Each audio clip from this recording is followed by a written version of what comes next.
There may be some things that you're holding onto that are weighing you down or that are having a negative impact on your life, that are things from the past. That is trauma. It's completely normal and natural for people to experience trauma.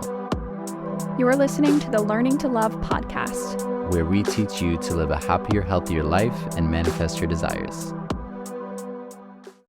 So I like to think of trauma as like anything that has caused us pain or anything that has kind of created a negative pattern within us that kind of carries over a long period of time.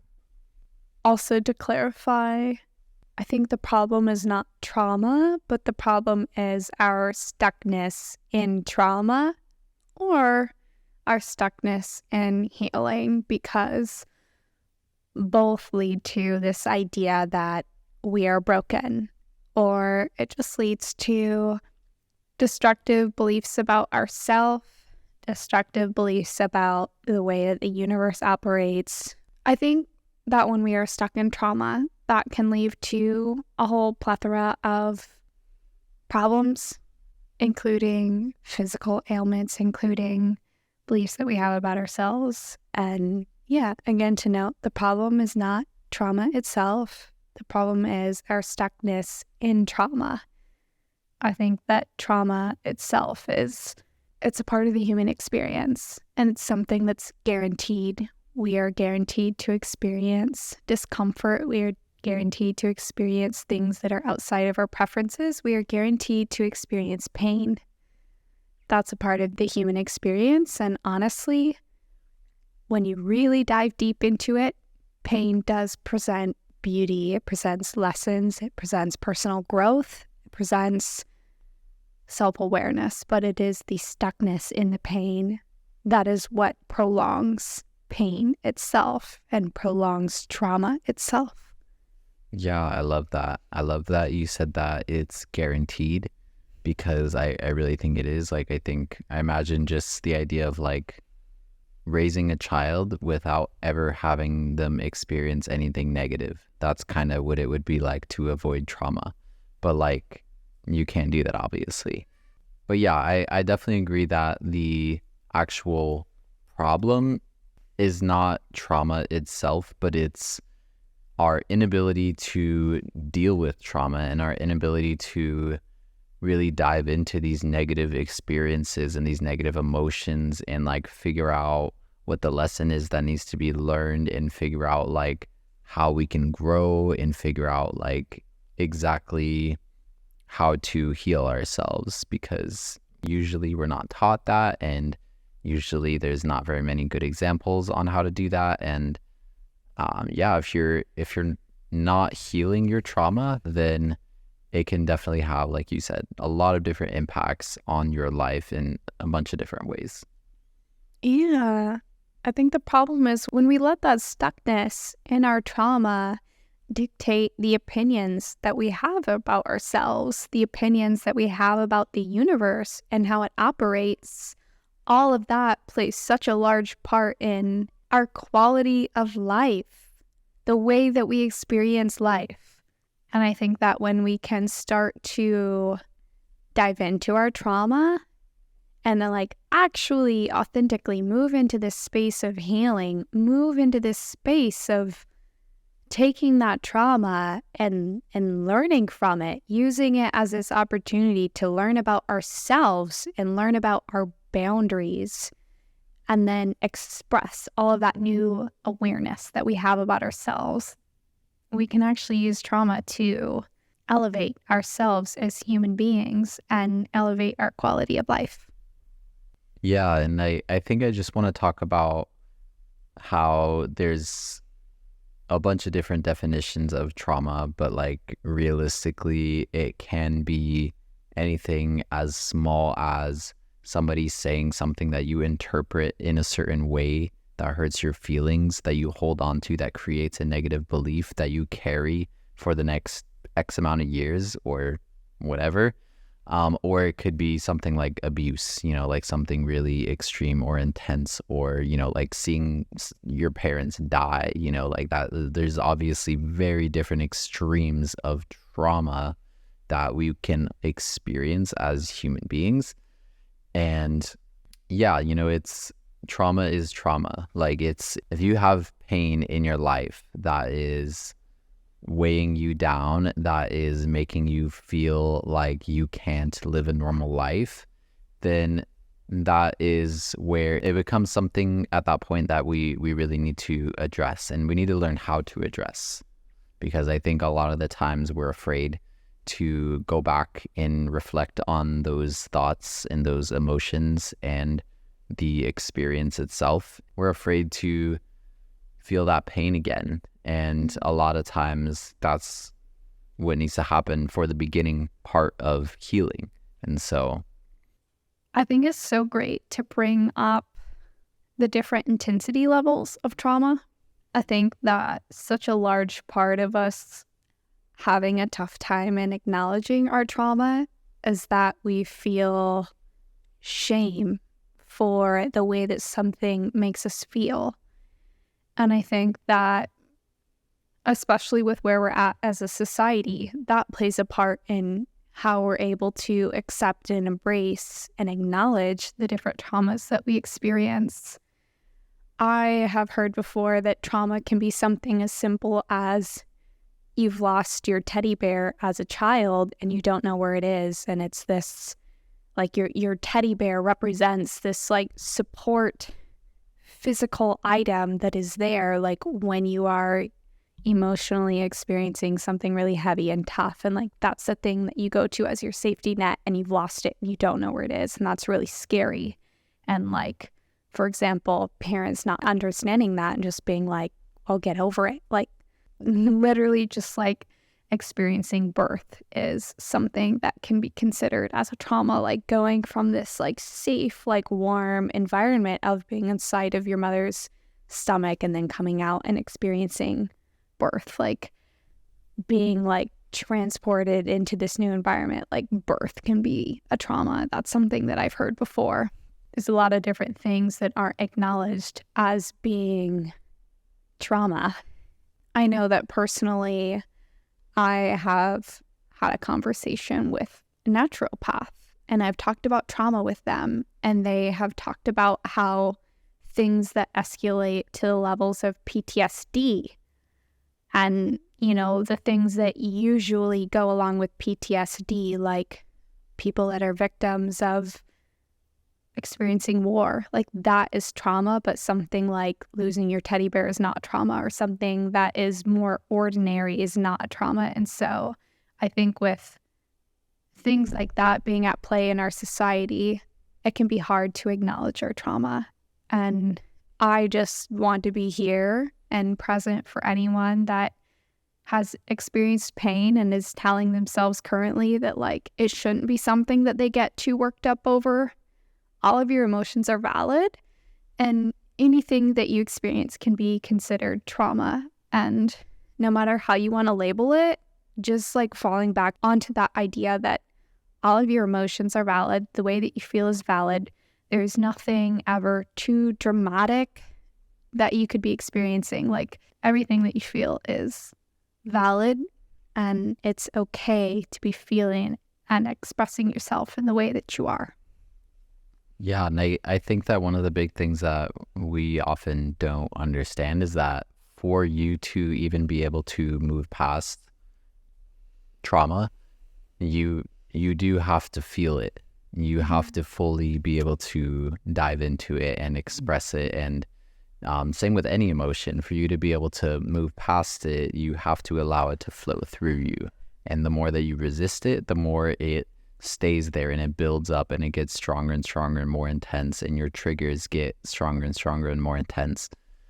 And like this story of, me and you, when we first started dating, I was not expressing most of my negative emotions at all, and I didn't really see the value in that. And that was creating a lot of pain for me, because it was creating this loop of negative emotions and negative beliefs that were just getting stronger and stronger. And a lot of those were just emotions that came from like childhood trauma.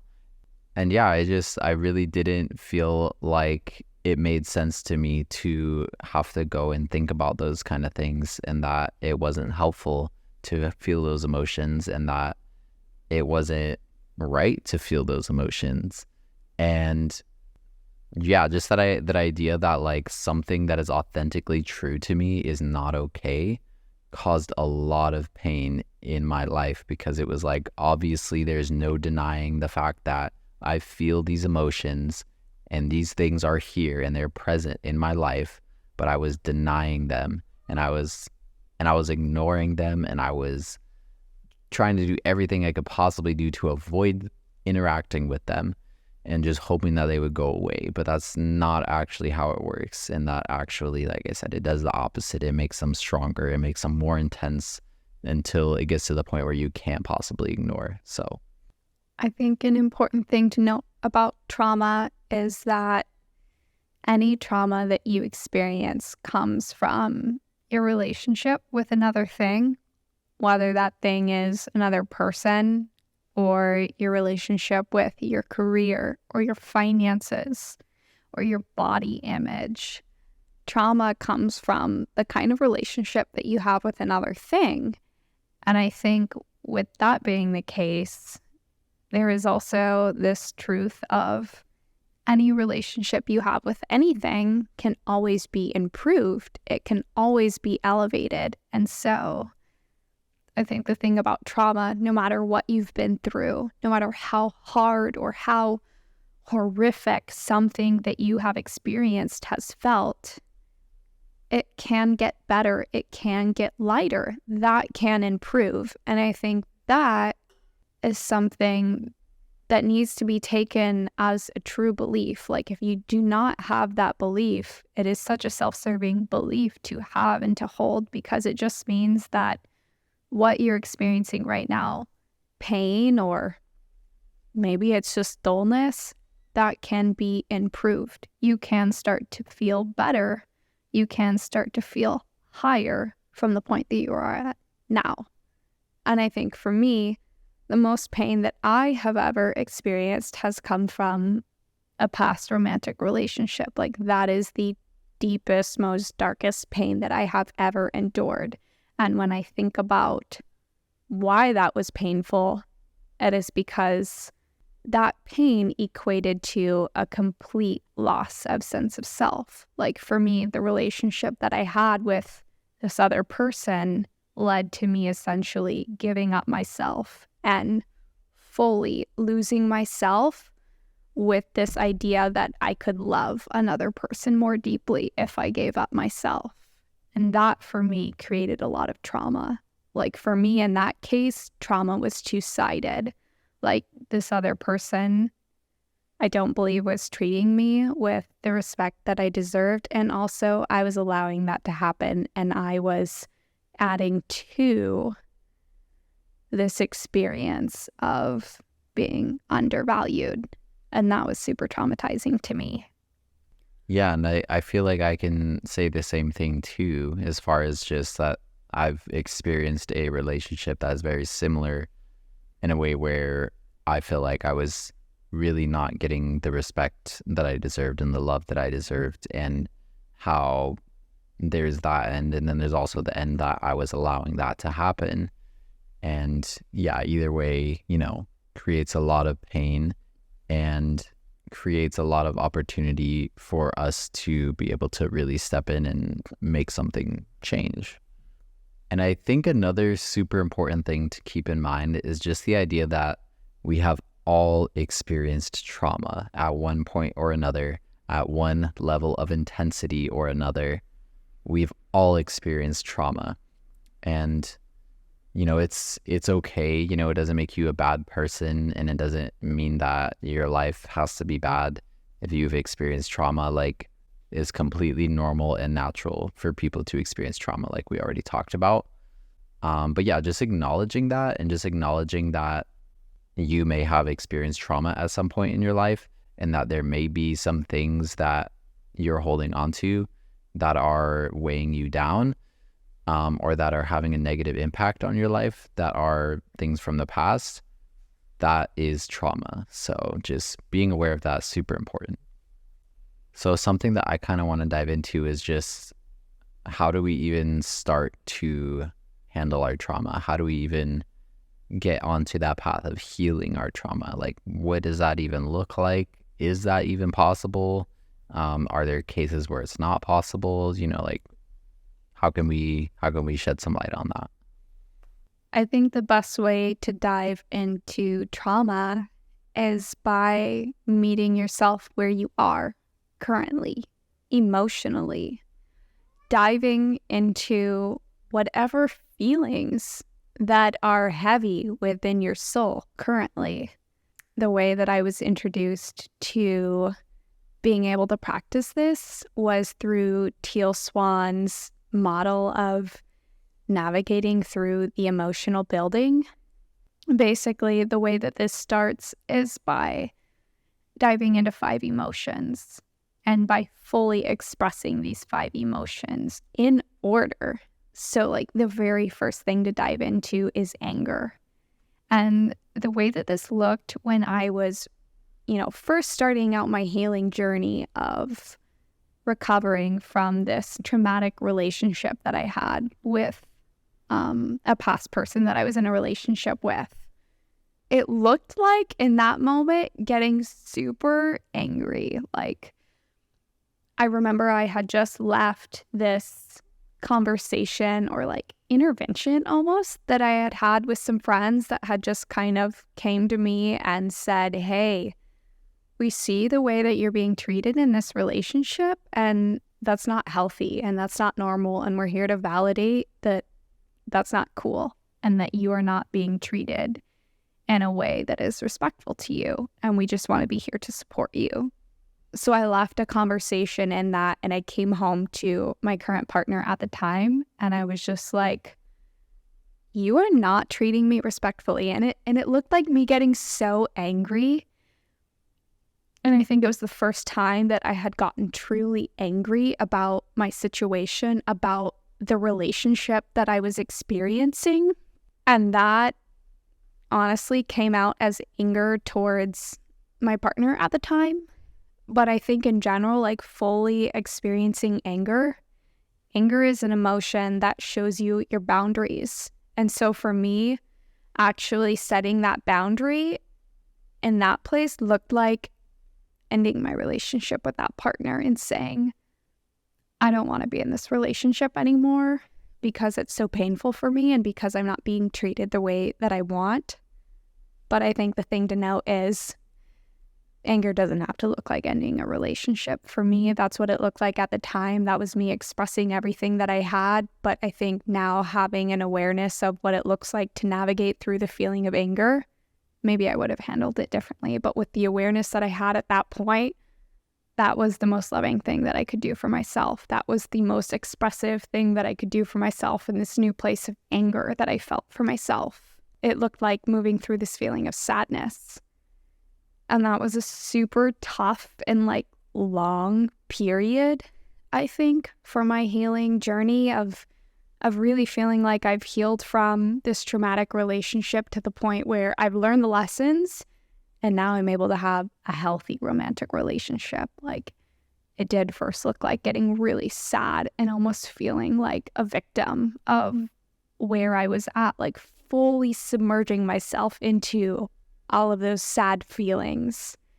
For me, it was so weird the way that this played out. It was almost like intuition just took the wheel. Like, for me, the most significant moment that I can recall where I fully dived into my feeling of pain, which is sadness, was when I was on my way home from work and I intuitively felt like I want to go and stop by the apartment that I used to live at with this person, like the place where I experienced all of this pain. Like, I don't know why, but I feel super pulled to go and just like be there in that energetic space of the pain that I had experienced. And I remember getting there and just like being overwhelmed with this flash of every single painful moment that I had experienced with this person. Like, it literally was a flash. Like, I could visually see everything that I experienced, and it was almost like I was watching a movie of all of the painful and traumatic moments that I had experienced with this person. I saw all of that and I just cried. I felt the pain and I acknowledged the pain, because for so long I had excused the pain, which is so different than acknowledging that it hurt you and acknowledging that it is not what you deserved. And yeah, I felt all of it. And that for me was acknowledging the pain. I think in general, to heal from anything, you just have to move through the natural flow of your emotions, because as you naturally do flow through those emotions, you will move higher and higher. Like the very bottom of where you experience anything emotionally is anger.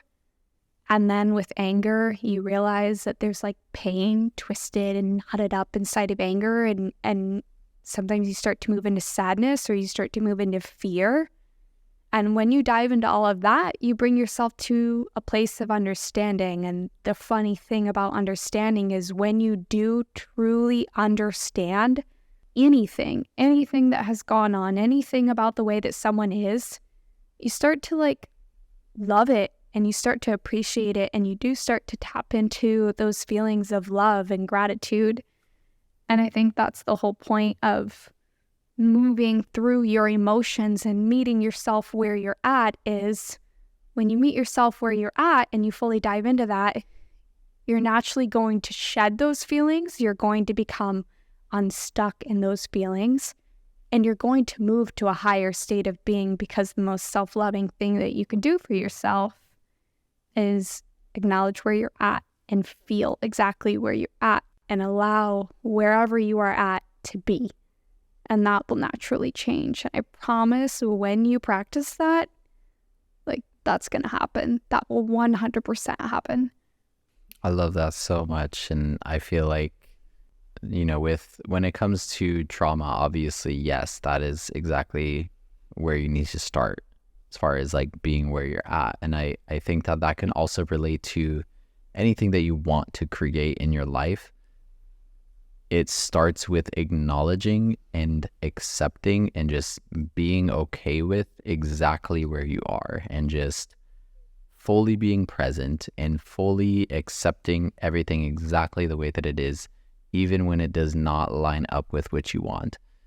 And I think that it's also really cool to acknowledge the emotional scale that you were talking about, because like for me, I never have even heard of anything like that before, a few years ago. And I never knew that by diving into my negative emotions, I could actually lead myself to more positive emotions. It didn't feel like that was the way to experience positive emotion.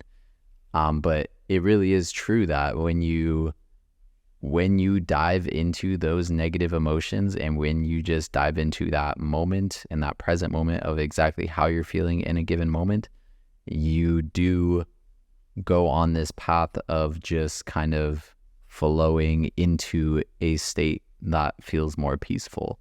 And it doesn't always happen like all at the same time. Like, you're not always going to be able to just sit down at one moment and be able to feel every single, level of these emotions and just go all the way to happiness, in one single moment. But that's where you need to start. You need to start with diving into those uncomfortable emotions, and just trust that when you do that, you will eventually lead yourself to lighter feeling emotions and to just a state of more peace in general. Yeah, I love that idea of acknowledging that it's not something that happens overnight. I think when I realistically look back and reflect on my experience healing this past relationship that I have to get to where I am at now, I think that took probably 6 months to a year and a half of just going back and diving into that experience of that relationship and practicing exploring different perspectives of how I could look at it and different perspectives that felt, true. I wasn't, going in and trying to completely gaslight myself and make me think a different way about it. But, I was going in and exploring, the other person and what they must have been experiencing or something that felt true about what they could have been experiencing to make sense of why they would have treated me the way that they did. Just kind of diving in and putting myself in the shoes of this other person and why they could have treated me the way that they did. That for me was really helpful, whether the perspective that I chose to dive into was true or not. It was just this idea of expanding the way that I was thinking about something, finding another perspective that translated to someone else's pain and how that impacted them inflicting pain on me versus someone inflicting pain on me because of the way that I naturally am. Like, I chose to expand my perspective and dive into, well, they could have been feeling this way, and that way sounds painful, and that's why they chose to inflict that pain on me. Just kind of expanding the way that I thought about everything. It was something that I chose to help myself heal, and that in general is just me trying to understand the other person. And I think that's a tool that you can use to help yourself heal from anything. I think when you can allow yourself to explore understanding, that's something that's going to help you heal. And a lot of times we try to get understanding from the person that caused us pain. And I think sometimes that's helpful, but not for the reasons that we think. Like, to be completely honest, we do not need to receive understanding and to receive answers from the person that hurt us. That's not going to be the thing that helps us heal. And I think a lot of times we think that it is, or we want it to be the thing that helps us heal. But like, genuinely, that kind of healing comes from learning to forgive, but learning to forgive with the intention of, I deserve to feel lighter. I deserve to move on from this thing. Like, I deserve to let go of this pain because, like, I deserve to be able to live my life freely. And I think when we cling to this idea of, I need to get answers from this person and I need this person to tell me why they hurt me, to give me reasons that make me believe that, like, there's nothing wrong with me. When we choose to do that, we're giving power to the other person. We're giving power to the person that actually a lot of times made us feel like they took our power away from us. I just think it's way more helpful, and it's going to be way more valuable because it's much more in your control to try something different. Try exploring what their perspective could be, or try a different tactic, but like, just in general, show yourself that you don't need the other person to heal. Like, you can heal completely by yourself. And I think the best way to think about this is, like, if you've experienced a really unhealthy and toxic relationship with a parent and then they suddenly pass away, physically, there's not a way that you're going to be able to receive that understanding from them. Like, it's going to come from yourself. Yeah, I think that that's all super, super true and valid. And I think that everybody is going to heal their trauma in different ways. And, for some people, it might be going back and revisiting physically the place where you experienced your trauma. And for some people, it might be going and trying to talk to the person that caused that trauma. But like you said, it's not going to be the same for everyone because not everyone has those same options. And just everyone's going to deal with things differently. But another way that we can kind of heal from trauma is by experiencing the opposite feeling that the trauma created for us.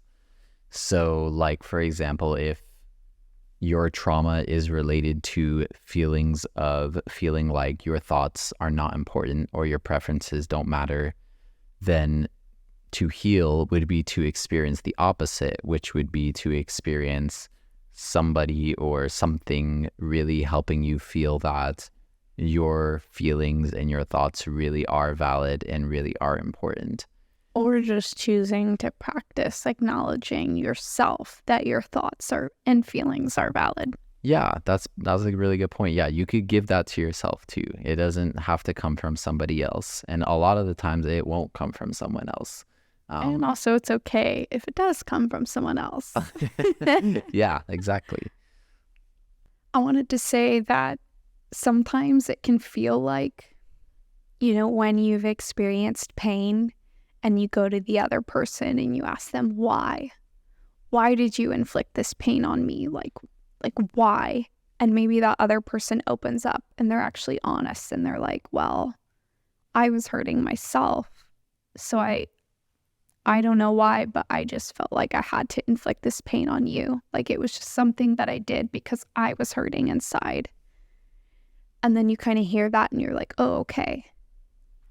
I forgive you. Like I understand now. And like now I can move past that pain because I know it had to do more with you than it did with me.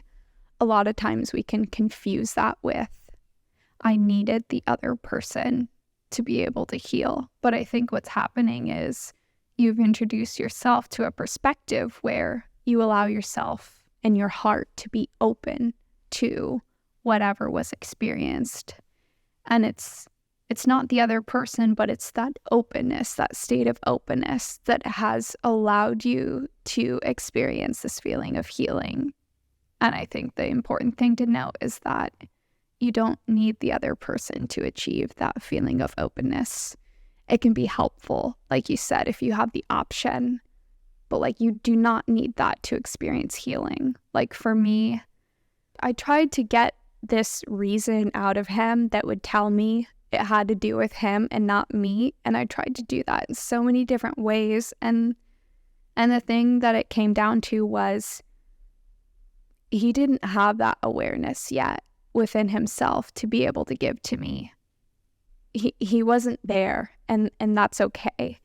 And for me, it was so hard to accept that in that moment. I felt like I needed him to tell me that he was hurting so deeply inside, and that was why he inflicted that pain onto me, and that was why he expressed himself in the way that he did, and that was why it hurt so bad. I felt like I needed him to tell me that in order to feel okay about myself.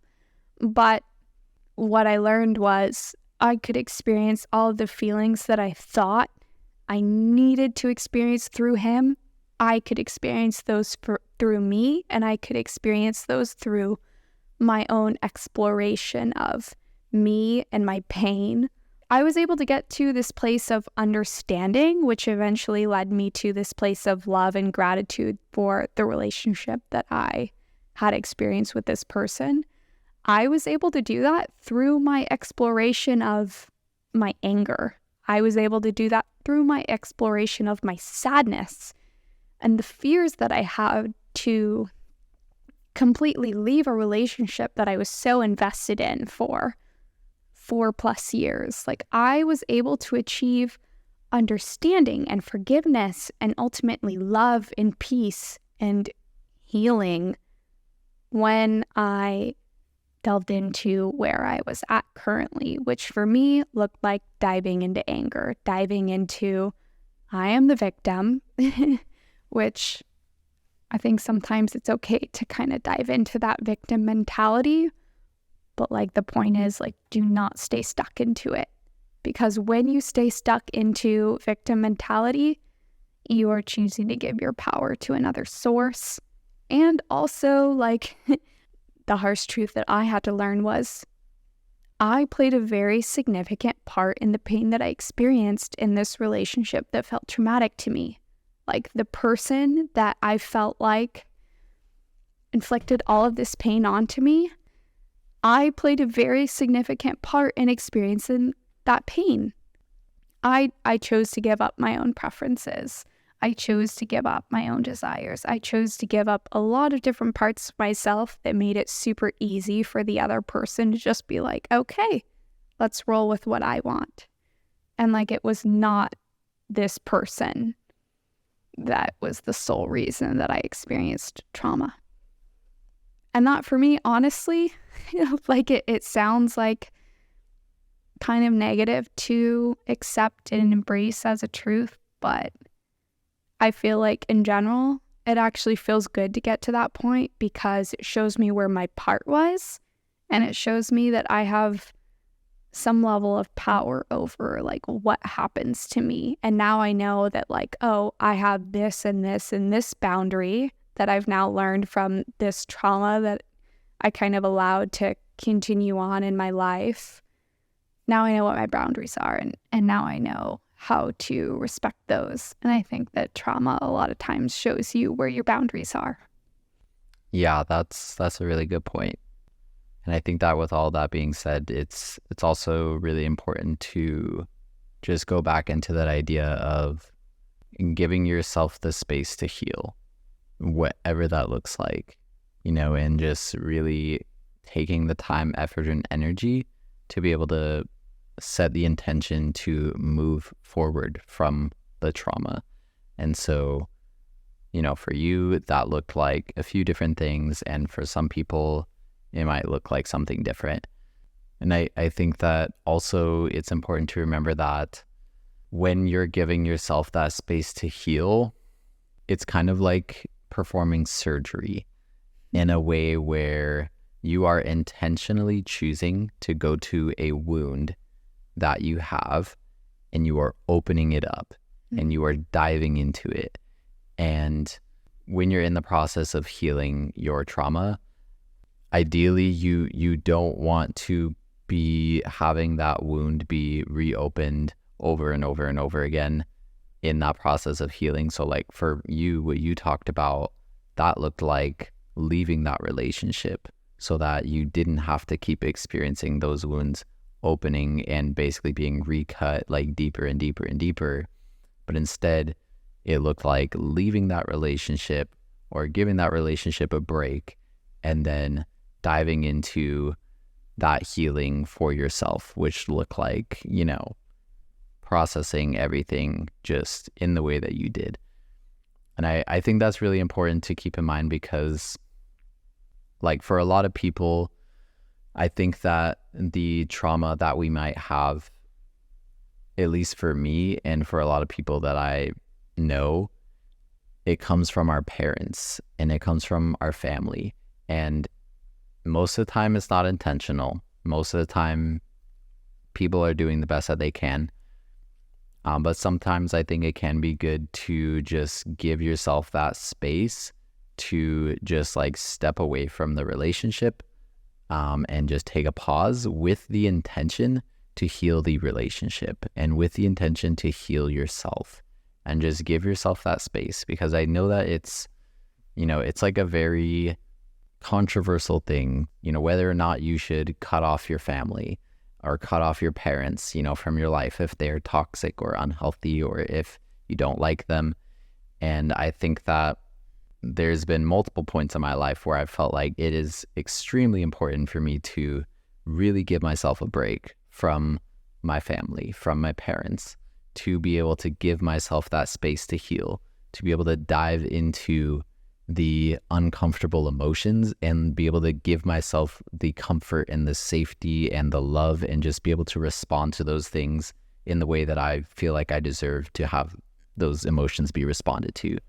And then once all of that happens, once you start to get the hang of things, once you start to feel like you are able to come face to face with that wound and not have it be fully reopened, then I think at that point it's safe to be able to go and step back into a relationship with those people again if you want to. And so like for a romantic partner, it might not make sense, but like if it's your family that caused you your trauma, it could be helpful to take a break.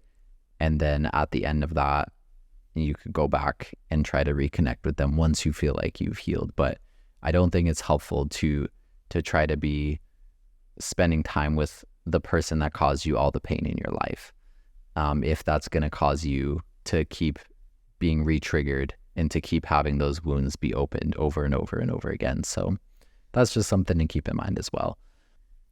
But I think to kind of just summarize everything that we've been talking about, trauma is something that we all experience, and it comes in all different forms. And there's so many different ways to handle it and to deal with it. But I think when it comes to, as far as like a universal way to heal it, is to dive into it. And it's to give yourself that space. And it's to also try to do the best you can to give yourself the opposite of the pain that you experienced. And so whether that's coming from yourself or whether that's meeting with another person who can help give that to you, sometimes it's a therapist, sometimes it's a new romantic partner, sometimes it's a cat, there's emotional support animals, it doesn't matter how it happens.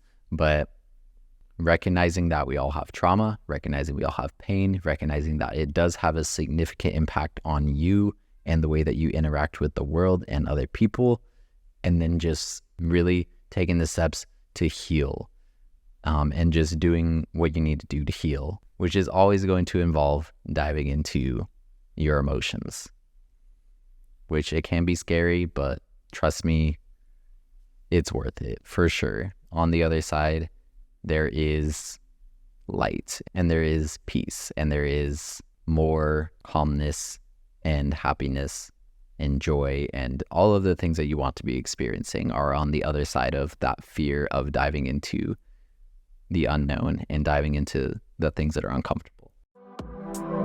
Thanks so much for listening. We really appreciate you for being here, and we'll see you on the next episode.